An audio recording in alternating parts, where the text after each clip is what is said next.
नमस्कार। कृषि की नई पद्धतियों, तकनीकों और संसाधनों का संज्ञान लिए आज फिर सम्मुख है आपके द्वार आपका अपना पूसा समाचार।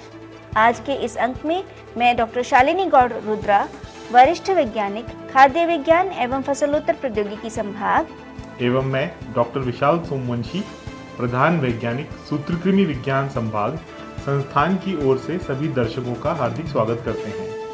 आज हम दर्शकों को पूसा अमृत सरोवर व धान की रोपाई से संबंधित महत्वपूर्ण समसामयिक सस्य क्रियाओं की तकनीकी जानकारी देंगे। पूसा समाचार के माध्यम से विभिन्न प्रदेशों से किसान भाई लगातार अपनी समस्याएं हमारे व्हाट्सएप नंबर 9560297502 पर भेज रहे हैं, जिनका समाधान हम पूसा व्हाट्सएप सलाह सेगमेंट में आपसे साझा करेंगे और अंत में होगी मौसम की खबर।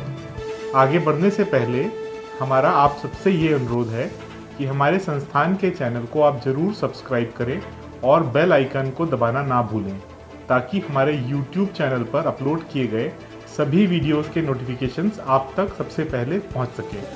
कृषि में उपयोग होने वाले संसाधनों में जल सबसे अधिक महत्वपूर्ण है। जल के बिना जीवन और कृषि की कल्पना ही नहीं की जा सकती। जल संरक्षण की ओर एक कदम बढ़ाते हुए पूसा संस्थान ने वर्षा के जल संरक्षण हेतु पूसा अमृत सरोवर का निर्माण किया है। यह अमृत सरोवर 2.5 एकड़ में फैला है तथा संस्थान के अनुसंधान फार्म के 60% जल की आवश्यकता की पूर्ति करने की क्षमता रखता है। पूसा अमृत सरोवर के बारे में विस्तृत जानकारी दे रहे हैं पूसा संस्थान के निदेशक डॉक्टर AK सिंह जी।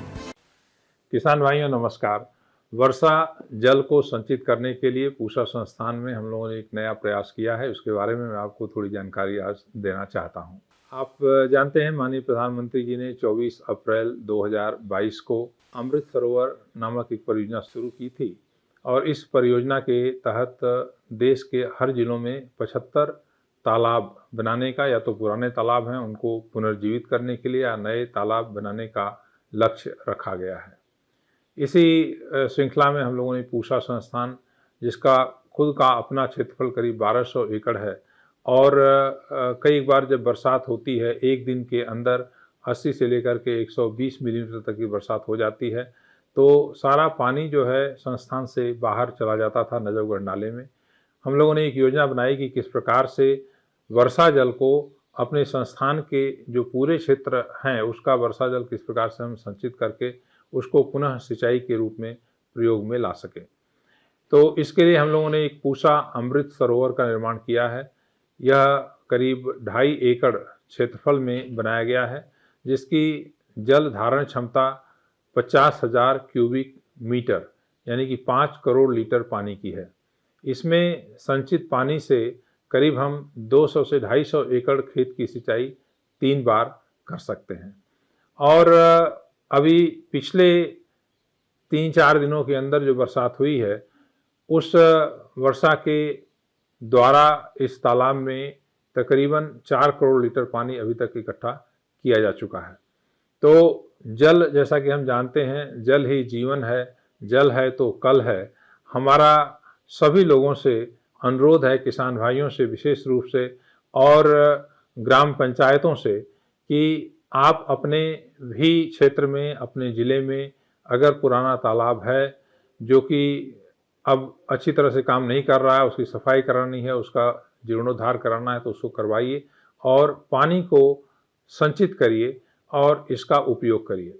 अब देखिए, पूसा संस्थान में बीच बीच में आपको बैकग्राउंड में कई सारे वीडियो दिखाए जा रहे होंगे हमारे साथियों के द्वारा कि इस तालाब में किस प्रकार से जल धारण क्षमता हम लोग बढ़ा रहे हैं। और अभी हमारे संस्थान में करीब 20 के आसपास नलकूप लगाए गए थे, जिनसे पानी हम जमीन से ले करके और फसलों की सिंचाई शोध कार्यों के लिए करते थे। अब आप देखिए कि जब हम नलकूप का प्रयोग करते हैं तो ज़मीन का जल स्तर नीचे जाता है। अब जल जो हम वर्षा के द्वारा संचित करेंगे, इसकी सिंचाई जब करेंगे तो नलकूप को चलाने की हमारी आवश्यकता बहुत ही कम हो जाएगी या नहीं के बराबर हो जाएगी। इससे हमारे ज़मीन का जल स्तर भी ऊपर बढ़ेगा और वर्षा जल के द्वारा, संचित जल के द्वारा हमारे ज़मीन के पानी का फिर से रिचार्जिंग होगी। तो ये सब मिला जुला करके हम अच्छी तरह से संस्थान की जो आवश्यकता है सिंचाई की वो पूरा कर सकते हैं वाटर हार्वेस्टिंग के माध्यम से। आप सभी लोगों से अनुरोध है कि आप इस तरह का प्रयास करिए और खेत का पानी खेत में, इस जो अवधारणा है उसको पूरी तरह से क्रियान्वित करिए। बहुत बहुत धन्यवाद। अनाजी फसलों में धान खरीफ मौसम की एक प्रमुख फसल है जो संपूर्ण भारत में उगाई जाती है। अधिकतर किसान भाई इस समय धान की रुपाई कर रहे हैं। धान में स्वस्थ व निरोगी फसल एवं अधिक उपज लेने हेतु धान की रुपाई के समय कौन कौन सी सस्य क्रियाएं आवश्यक हैं, इसकी विस्तृत जानकारी दे रहे हैं पूसा संस्थान के विशेषज्ञ डॉक्टर YS शिवे।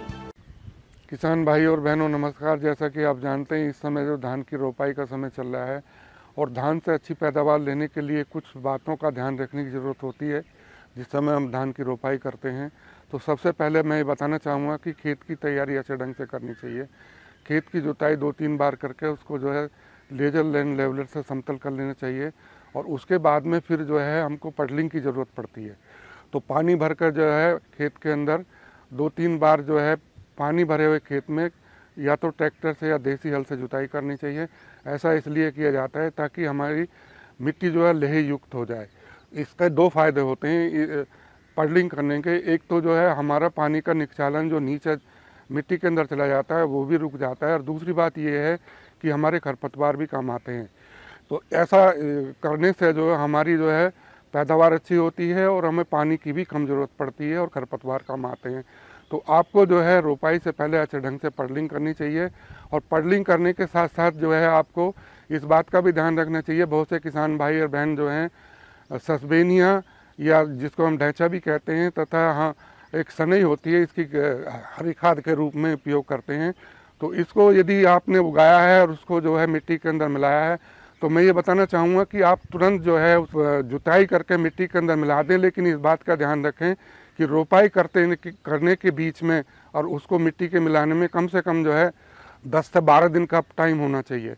क्योंकि ऐसा इसलिए किया जाता है, बहुत से किसान भाई और बहन जो हैं ढैंचा या सनई को तुरंत मिलाने के बाद में और तुरंत पडलिंग करके रोपाई कर देते हैं तो उनकी जो है पौध मर जाती है। तो इस बात का ध्यान रखने की ज़रूरत होती है।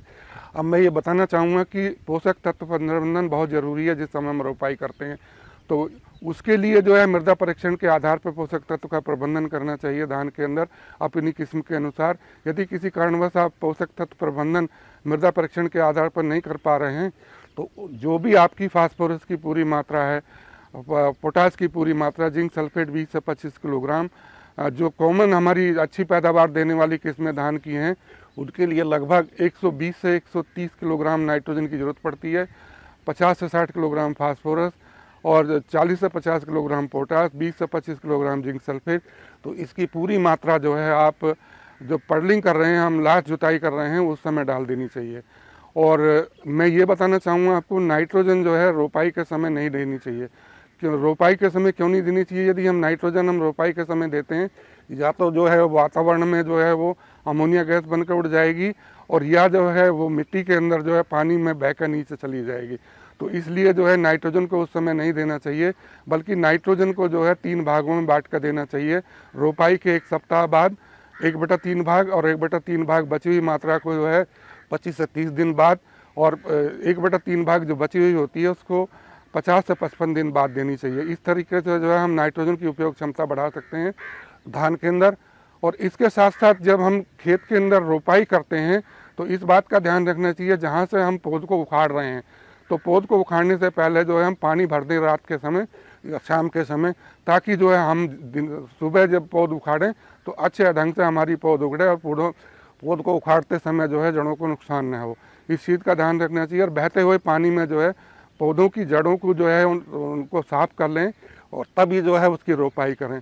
और रोपाई करते समय इस बात का भी ध्यान रखना चाहिए कि लाइन में ही लगाएं धान को, और लाइन में लगाएंगे तो उसके 2 फायदे होंगे, आपको वीडिंग करने में भी फ़ायदा होगा और इसके साथ साथ जो कल्ले भी अच्छे बनेंगे। और कभी कभी जब हम इंसेक्टिसाइड पेस्टिसाइड का इस्तेमाल करते हैं तो उसको इस्तेमाल करने में भी सुविधा रहती है। लाइन से लाइन की दूरी जो है 20 सेंटीमीटर रखनी चाहिए धान के अंदर और पौधे से पौधे की दूरी जो है 10 से 15 सेंटीमीटर रखनी चाहिए। अर्थात हमारे 40 से 50 पौधे जो हैं प्रति वर्ग मीटर में आ जाएं, इस तरीके से रोपाई करनी चाहिए।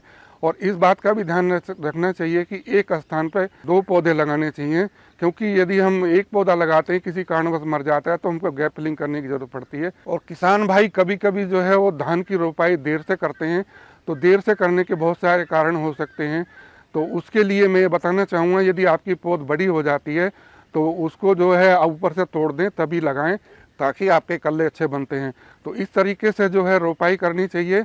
और रोपाई करने के बाद हो सकता है कुछ खरपतवार आने की संभावना बढ़ जाती है। और यदि आप किसी कारणवश जो है मैकेनिकली जो है वीड कंट्रोल नहीं कर पाते हैं तो उसके लिए जो है कुछ खरपतवार नाशी का इस्तेमाल भी कर सकते हैं। तो रोपाई करने के 2-3 दिन के बाद ब्यूटाक्लोर नाम की दवाई आती है, उसकी जो है 1.5 लीटर मात्रा 500 से 600 लीटर पानी में घोल बना के छिड़काव कर देना चाहिए। ये ना मिले तो एनिलोफोस होती है, जिसकी 400 मिलीलीटर दवा 500 से 600 लीटर पानी में घोल बना के छिड़काव कर सकते हैं। इस तरीके से उसके अंदर जो है फिर खरपतवार कम आते हैं। तो मैं समझता हूँ कि आप इस तरीके से यदि धान की रोपाई करते समय कुछ बातों का ध्यान रखेंगे तो आपको अच्छी पैदावार मिलेगी। पूसा समाचार में अब समय है पूसा व्हाट्सएप सलाह सेगमेंट का, जिसमें हम आपके खेती किसानी से जुड़े प्रश्नों का समाधान बताएंगे। सुधीर अग्रवाल जी ने धान के जड़ों में केचुए की तरह कीट की समस्या बताई है। आपकी फसल की जड़ में ब्लड वर्म्स हैं। ये केचुए से भिन्न होते हैं, परंतु धान की फसल को नुकसान नहीं करते हैं। आपकी फसल की जड़ें अभी भी सफेद रंग की हैं, जो यह इंगित करता है कि आपकी फसल स्वस्थ है। चिंता की कोई बात नहीं है। बुलंदशहर उत्तर प्रदेश से आकाश चौधरी जी ने बैगन में माइट्स की समस्या बताई है। सर्वप्रथम पत्तों के नीचे जांच लीजिए कि क्या रेड माइट्स हैं। यदि रेड माइट्स ही हैं तो इनके समाधान के लिए ओबेरॉन 100 मिलीलीटर 200 लीटर पानी में घोल बनाकर 1 एकड़ में छिड़काव करें। चित्तौड़गढ़ राजस्थान से पृथ्वीपाल सिंह जी ने अमरूद में जल सड़न की समस्या बताई है। सर्वप्रथम ग्रसित पौधे को खेत से निकाल दें तथा जल भराव न होने दें। रिडोमिल गोल्ड 400 ग्राम तथा क्लोरोपाइरिफॉस 400 मिलीलीटर को 200 लीटर पानी में घोल बनाकर 1 एकड़ में छिड़काव करें। जोधपुर से प्रेम बिश्नोई जी ने गत 3 महीनों से नींबू की पत्तियां मुड़ने व टूटने की समस्या बताई है। यह थ्रिप्स तथा लीफ माइनर द्वारा किया गया नुकसान है। इसके समाधान के लिए इमिडाक्लोप्रिड की 65 मिलीलीटर मात्रा को 200 लीटर पानी में घोल बनाकर 1 एकड़ में 7 दिन के अंतराल पर 2 बार सुबह तथा शाम के समय छिड़काव करें। आइए सुनते हैं आने वाले सप्ताह में देश भर में कैसा रहेगा मौसम का हाल, मौसम खबर में। भारत मौसम विज्ञान विभाग द्वारा दिए गए मौसम पूर्वानुमान के अनुसार अगले 5 दिनों के दौरान उत्तराखंड, उत्तर प्रदेश, उड़ीसा, हिमाचल प्रदेश, पूर्वी राजस्थान, पश्चिम मध्य प्रदेश, पूर्वी मध्य प्रदेश, कोंकण और गोवा में कुछ कुछ स्थानों पर भारी वर्षा होने की संभावना है। 14 से 17 को उप हिमालयी पश्चिम बंगाल, सिक्किम, बिहार, झारखंड, नागालैंड, मणिपुर, मिजोरम, त्रिपुरा, असम, मेघालय और विदर्भ में भारी से बहुत भारी वर्षा के साथ साथ व्यापक वर्षा जारी रहने की संभावना है। 14 से 15 को पश्चिम बंगाल, 14 से 16 जुलाई को अरुणाचल प्रदेश, 16 से 18 जुलाई को छत्तीसगढ़, 14 से 18 जुलाई को तटीय कर्नाटक, तेलंगाना, केरल और माहे में हल्की से मध्यम और कुछ कुछ स्थानों पर भारी वर्षा होने की संभावना है। 19 से 21 जुलाई के दौरान जम्मू कश्मीर, लद्दाख, पश्चिम राजस्थान, आंध्र प्रदेश, रायलसीमा, दक्षिण आंतरिक कर्नाटक और तमिलनाडु, पौंडीचेरी और कराईकल को छोड़कर देश के अधिकांश हिस्सों में व्यापक रूप से हल्की तथा मध्यम वर्षा होने की संभावना है। प्रिय किसान भाइयों, बहनों एवं दर्शकों, आशा करते हैं कि पूसा समाचार का यह अंक भी आपकी खेती किसानी से जुड़ी समस्याओं के समाधान में जरूर सहायक होगा। आप सभी दर्शकों से निवेदन है कि ज़्यादा से ज़्यादा संख्या में हमारे संस्थान के चैनल को सब्सक्राइब करें और पूसा समाचार के हर अंक का आप लाभ उठा पाएं। हमारे फेसबुक पेज और ट्विटर हैंडल को भी ज़रूर फॉलो करें। कृषि से जुड़ी समस्याएं या अधिक जानकारी हेतु हमें दिए गए नंबर पर व्हाट्सएप करें और अपना नाम एवं पता अवश्य लिखें। आपके सुझावों और प्रतिक्रियाओं का हमें हमेशा इंतजार रहता है। कृषि की दिशा में यदि लाने हो नवाचार तो देखते रहिए हमारा साप्ताहिक कार्यक्रम पूसा समाचार। कुछ नए विषयों पर नई जानकारी लेकर हम फिर हाजिर होंगे अगले शनिवार। तब तक के लिए दीजिए इजाजत। नमस्कार।